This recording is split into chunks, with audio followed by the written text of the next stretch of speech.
في شوارع مصر القديمة، وتحديدا لما الليل بينزل على الأحياء الشعبية، بتحصل حاجات محدش بيقدر يفسرها. ناس تمشي وتوصل، وناس تختفي من غير أثر. ساعات القدر بيبعتلك حاجة تنقذك من غير ما تطلب ومن غير ما تفهم هي ايه. حكايتنا مش مجرد حكاية عن كلب، دي عن لحظة ما بين الحياة والموت، لحظة غيرت كل حاجة. بس قبل ما نبدأ حكايتنا ما ننساش اللايك والاشتراك في القناة ونفعل زر الجرس علشان يوصل لكم كل حكاياتنا اللي جاية. يلا بينا. في لحظات معينة في حياتنا بنكون ماشيين لوحدنا، حاسين ان الدنيا كلها سايبانا وان الخطر حوالينا من كل ناحية. بس ساعات بيظهر حد أو حاجة من غير ما نطلب، وكأنها اتبعتت لنا مخصوص علشان تنقذنا. اللي حصل معايا في الليلة دي لحد النهاردة مش عارف أفسره. أنا عادل، ساكن في القاهرة. كنت خارج من الشغل متأخر والبيت مش بعيد، بس كنت لازم أمشي شوية في شارع ضلمة. اليوم ده كان هادي بطريقة غريبة، مفيش صوت عربيات ولا حتى خناقة في آخر الشارع، ودي حاجة نادرة في الحي الشعبي اللي ساكن فيه.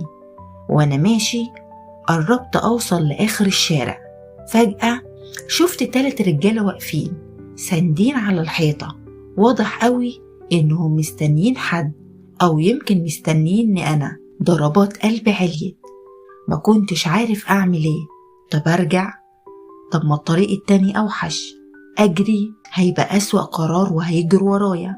فقررت أعمل إني مش شايفهم وكملت ماشي عادي، وقلت يا رب استرها. ساعتها شفت إن هما بدأوا يستعدوا علشان يوقفوني، وبدأوا يبصوا عليا. واحد منهم بدأ يطلع سلاح، وقبل ما أوصل ليهم بخطوات حصل اللي عمري ما هنساه. كلب كبير لونه أسود ظهر جنبي، خرج من ورايا كأنه طالع من العدم. ما سمعتلوش صوت ولا خطوات ولا حتى نفس، كان بيمشي جنبي بخطوة ثابتة، راسه لتحت، كأنه معايا من أول الطريق، كأنه صاحبي وبيحميني. عديت من جنبهم، بصوا عليا، بس ولا واحد فيهم اتحرك، ولا واحد قادر ينطق بكلمة، كأن الكلب ده كان مخوفهم أكتر مني.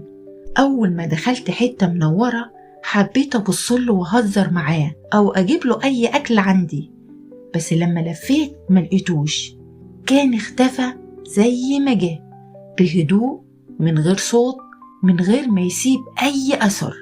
لحد النهاردة مش عارف هو كان كلب حقيقي ولا حاجة من عالم تاني كانت بتحميني. بس اللي متأكد منه إن لو ما كانش جه في اللحظة دي ما كنتش هبقى هنا علشان أحكي لكم الحكاية. ومرت سنين ولسه مش ناسي عيونه ولا مشيته ولا ظهوره اللي جه من العدم.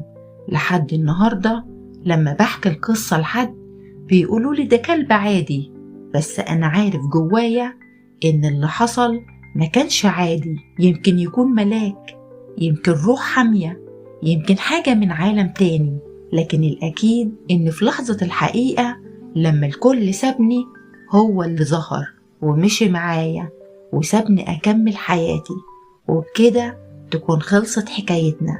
ما ننساش اللايك والشير والاشتراك في القناة ونفعل زر الجرس علشان توصل لكم كل حكاياتنا اللي جاية. سلام.